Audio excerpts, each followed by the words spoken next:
Welcome back to the Banners broadcast. I'm your host, Chris Grenham, and on today's show, we'll welcome in Andrew Doxy of CelticsBlog.com to discuss the Celtics' recent 2-game losing streak following their 8-game winning streak.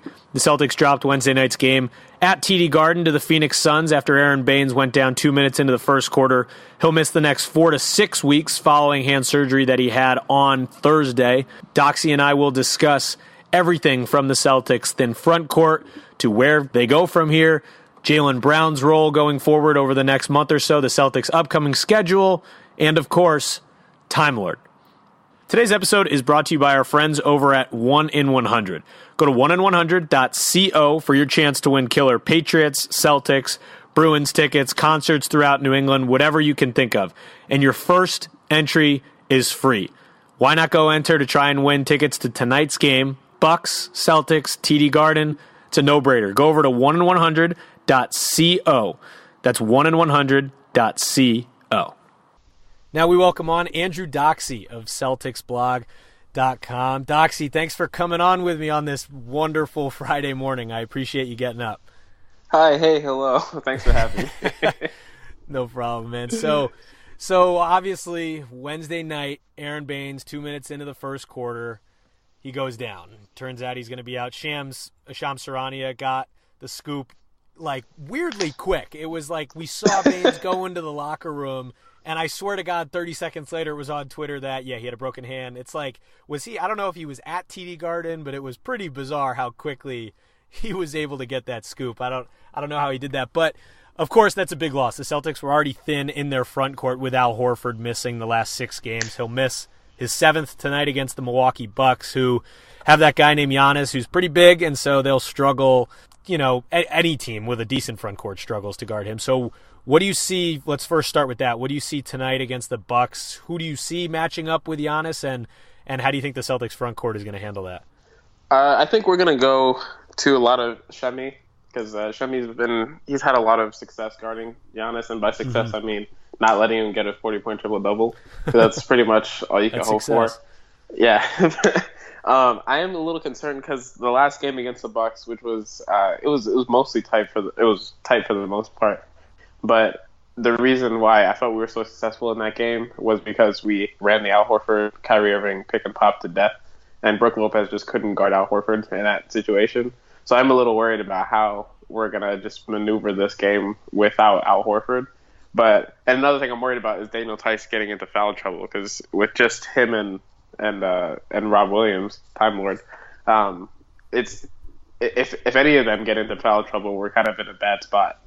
Yeah. So yeah, agreed. I'm hoping that thin front court creates a lot of problems, because you're right. Once you get into depth, then you can end up going really small, really quickly. I was looking at a couple groups just in terms of lineups without Baynes and Horford, and I wrote a piece for Celtics Blog that's coming out this afternoon before the Bucks game. But one of the groups that was kind of interesting, I'll get your thoughts on it, was Gordon Hayward, Semi Ojeleye, and then Smart, Rozier, and Tice. Obviously, it's kind of a mixed bag there. It's a little weird because there's no Kyrie, but they have the best in terms of groups without Baynes and Horford and lineups that have played over 10 minutes. They've got the best net rating.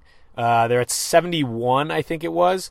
And if you replace Smart and Ojeleye with Jaylen Brown and Morris in the same lineup, the numbers fall, but it's not really that drastic. So if you do see Shemi playing against Giannis, like you said, which is pretty likely, do you think they'll leave him out there for a lot of different rotations, like a lineup with Hayward and Rozier and Tice? I think you kind of have to, because Morris does a decent job guarding Giannis, and as good as you can do, basically. Yeah. I don't think Hayward is up to that challenge at this point in the season. Jaylen is kind of struggling on both ends. So, I wouldn't want to put Tatum on Giannis, just because we're gonna need Tatum's offense pretty badly. So I don't want to even risk the foul trouble aspect of it for him. So I think Shemi is the kind of guy. He might even start tonight. I don't know. I haven't really put much thought into the starting lineup, but I would want to put Shemi as much as possible on Giannis, just so that even if Shemi gets into foul trouble, we get to use his full 6 fouls. Right, yeah, and you make a good point about Marcus Morris. He's pretty good on the defensive end against a guy like Giannis, as good as you can be. He's expected to return tonight. Danny Ainge said yesterday morning that he expects him to play, and when Mook spoke before Wednesday night's game in the locker room, he did say that he doesn't expect to be out very long and he should be good to go tonight. So that could be a pretty good factor in terms of defending Giannis as much as you can. In terms of starting lineups, I agree. I wouldn't be surprised if Shemi does get the start. Of course, Brad Stevens will be as coy as he possibly can. He'll wait until the last possible 25-minute mark to release that starting lineup. But back to the front court here. Naturally, the two options that come up are Robert Williams and Daniel Tice. And, of course, Williams is, the fan favorite. Everyone loves Time Lord. But I don't know exactly where Brad Stevens is going to go, because Williams did play more minutes than Tice on Wednesday night.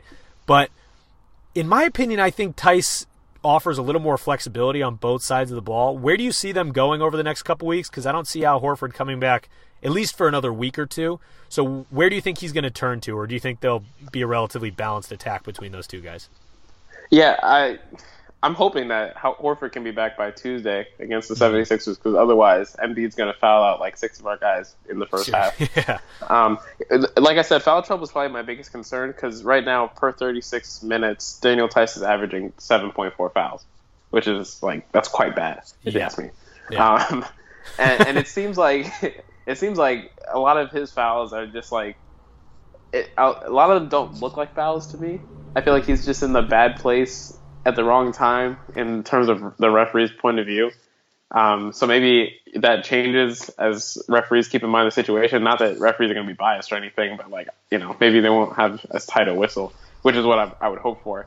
I think that they're going to go with Tice more at first, just because we know what he can give us. He had a really strong rookie campaign, but I am hoping that Brad has a longer leash in terms of what to expect from Rob Williams, because it looks like because Rob Williams is a rookie, so when he has a bad 2 or 3 possession stretch, he's going to get put on the bench so you can get feedback for it, and so he doesn't keep hurting the team.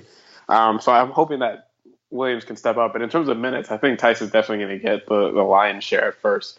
I would probably see around 30 for him. Excuse me.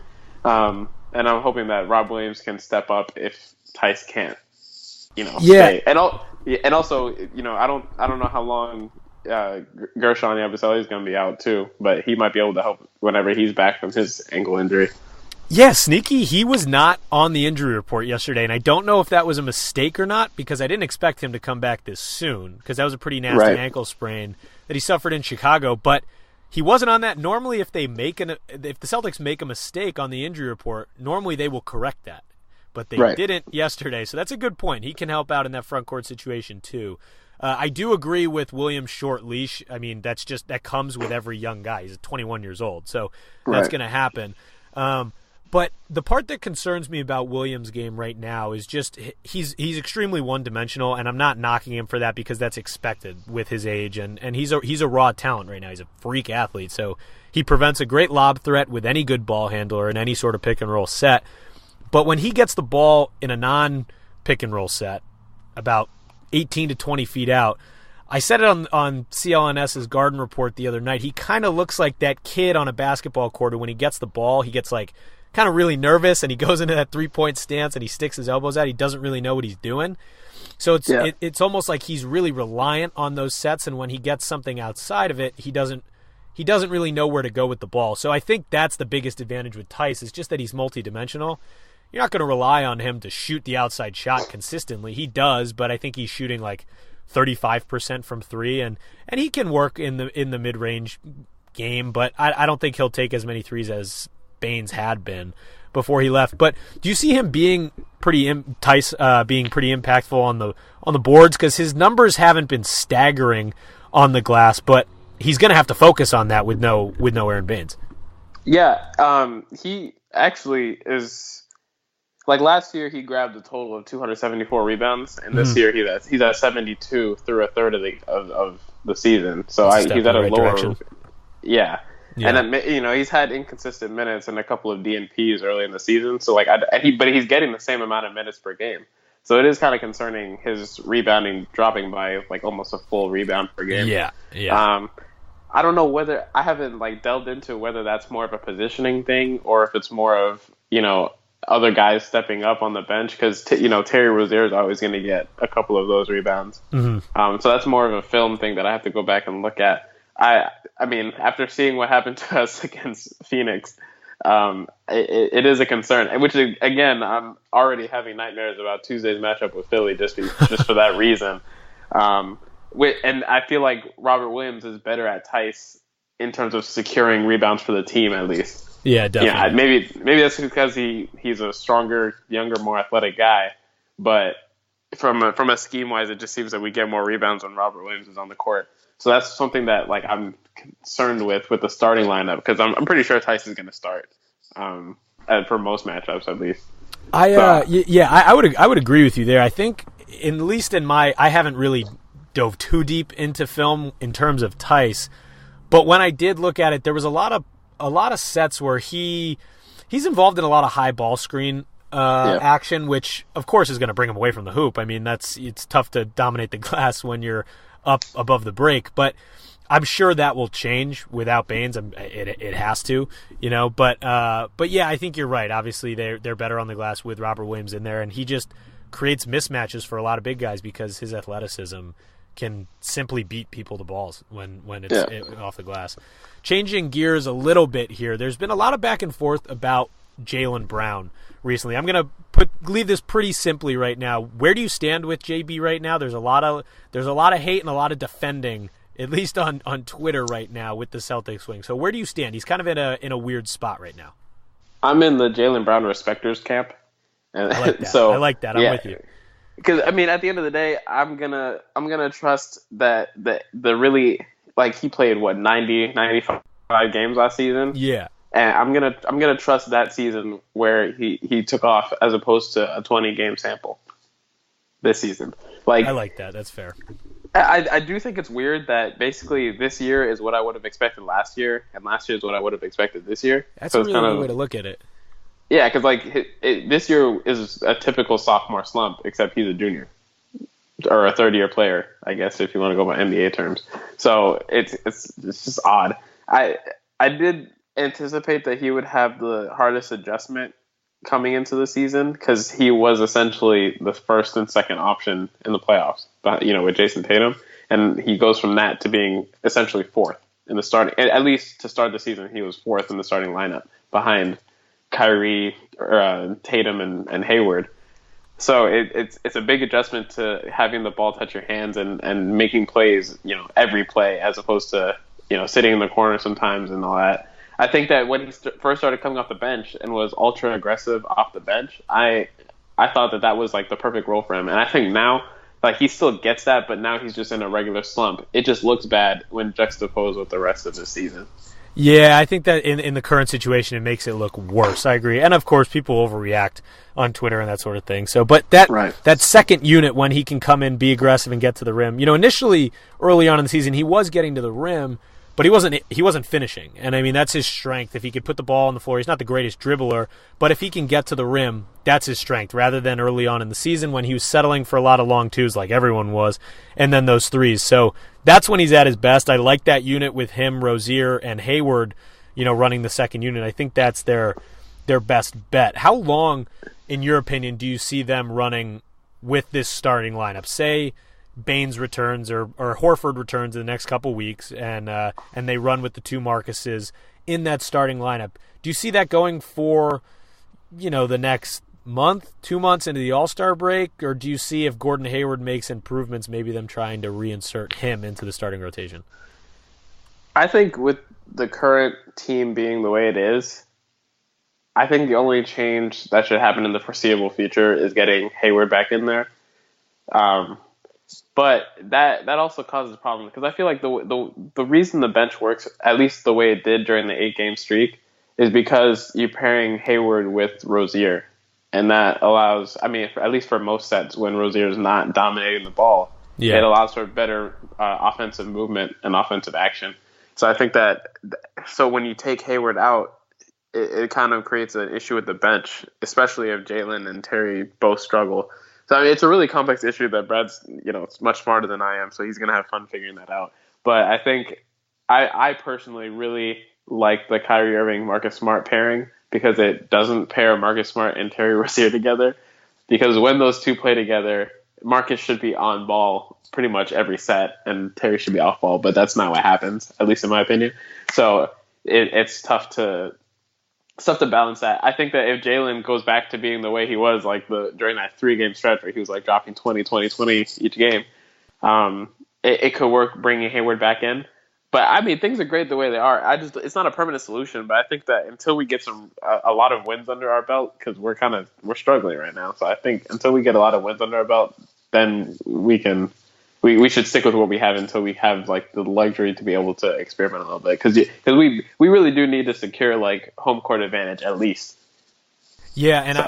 I 100% agree with the Terry Rozier dynamic where I think he's significantly better off the ball, and I thought it was interesting when they initially changed these lineups. I thought that would be my main focus, but it kind of worked with Marcus Smart. He was on the ball a decent amount with Kyrie Irving working off the ball, and it just opened a lot of flexibility for Brad Stevens. But I agree, if you do move Hayward back into that starting lineup, where does Terry go with that second unit? Because he can be the point guard. We saw it last year during the playoff run.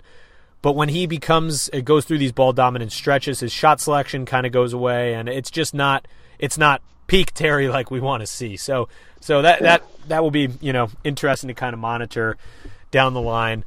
Today's show was also brought to you by Blue Chew. Guys, you remember those days when you're always ready to go? Well, now you can increase your performance and get a little extra confidence in bed just by going to BlueChew.com. That's blue like the color blue, BLUE Chew.com.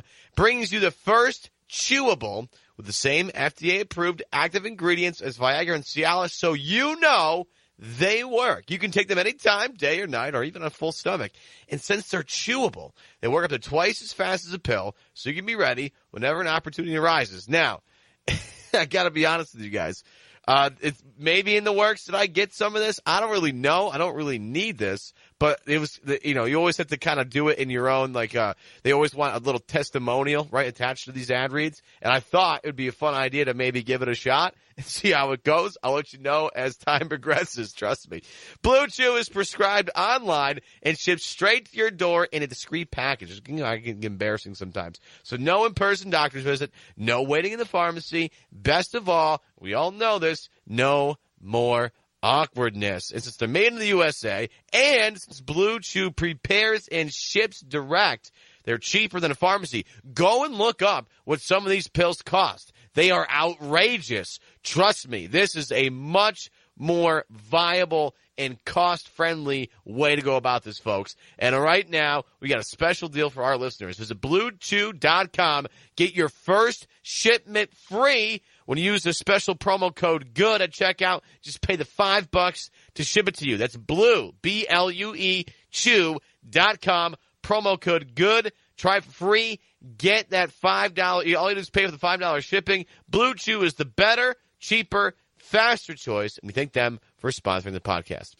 Now we got to go just very briefly. I am personally not a fan of doing this during the season. I would love if this conversation could just end, but I want to talk Anthony Davis very briefly. Just very, very briefly.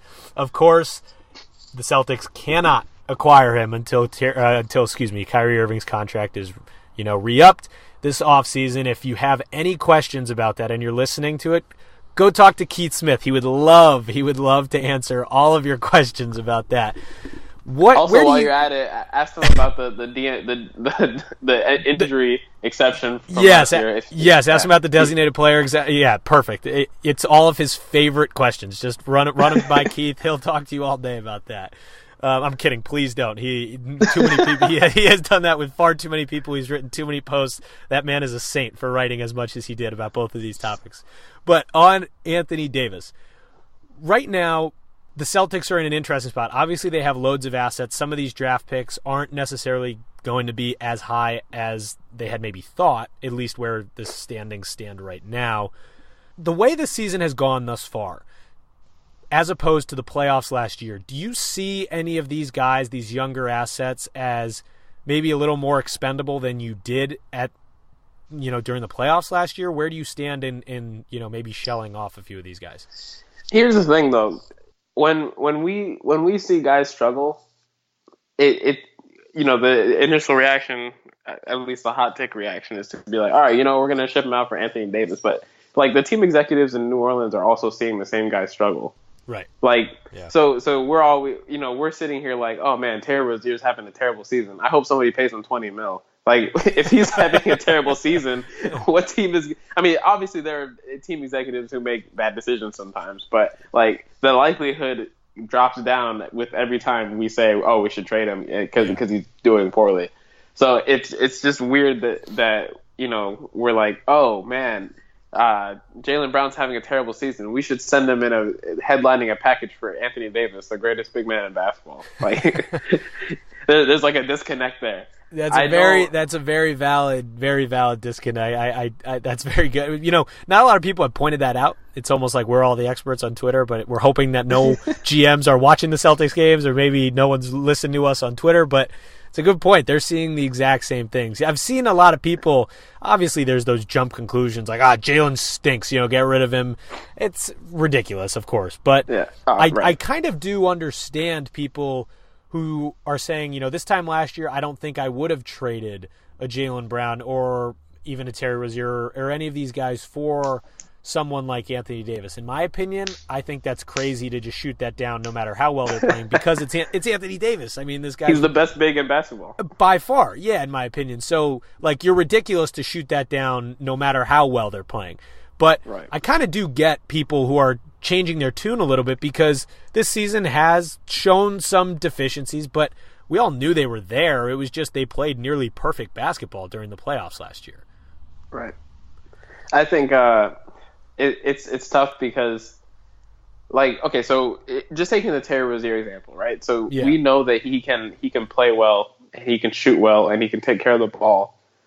But, like, we all groan about how he can't run the pick and roll and hit the roll man. Yep. Like, professional scouts are going to pick that up. They're going to see that. Like, we're not, like, geniuses for noticing this one thing over and over again. And, like, the guys you that and I are paid, pretty smart. Cut us some slack. Yeah, okay, fair enough. But, like, the people that get paid big money to notice these things obviously notice them. Yeah. So, but I agree with you that it'd be kind of insane to like, I would trade 1-for-1 anyone on our roster for except for Marcus Smart for Anthony Davis. Naturally. But obviously everything has to come at the right cost. The reason why I don't really talk about Anthony Davis much is because in my head I've already convinced myself that he's never going to be a Celtic, and that way I just eliminate all kinds of anticipation, expectation, anxiety, all that kind of stuff. I just have told myself he's just not going to be a Celtic, and I don't see it. You're smart. I was trying to do that, and I'd stayed away from this conversation completely. And for some reason, in the last 2 weeks, I've just gotten sucked into all of it. It's like I don't know what changed and who got to me or whatever happened, but suddenly I am far too involved in my mind of this discussion. But if you're like the Lakers, you got to make this ultimate push at the trade deadline to try and get him, so you don't even give Danny Ainge a chance. Of course, the Pelicans aren't going to do that because they know the assets that sit up here in Boston, so they're not going to go that way. But if you're the Lakers, you want to leverage right away. Yeah, and they can until the summer, and all the other teams know it. So Anthony Davis is definitely not going to get traded at the deadline or anything. No. But this summer we're going to hear, and this is going to be the most annoying summer of all time. Oh, I'm glad that Kyrie took a little bit of the drama out by telling us what he's going to do. But this summer is going to be so frustrating that I might just turn off my internet for the entire month of July. That would probably save you in a mental capacity. It would save me, man. I should definitely do that. Because I already know that it's going to be July 1st, somebody's going to be like, hey, oh, the Celtics are hot on pursuing Anthony Davis, and then some other team is going to be rumored, and it's just going to be back and forth, leveraging assets, and meanwhile, Danny's going to be in Cancun, taking his annual vacation. Yeah, he'll be taking his annual vacation while all of his scouting team is up in freezing cold Canada watching some small forward work up there. All right, so before I let you go, I'll get you out of here on this. Give me a Bucks pick for tonight and give me a, no offense to the Hornets, of course they play the Hornets on Sunday, and then a Christmas Day pick against the Sixers. Celtics sweep all three. I love it. That's the confidence we need. That's the confidence we love. Doxy, I appreciate you coming on. You can check out all of his stuff on CelticsBlog.com. What's your Twitter handle? Let's plug that as well. It is literally my name. It is literally his name, Andrew Doxy on Twitter. Give him a follow. He's a great Celtics follow. Doxy, thanks for coming on, man. Thanks for having me.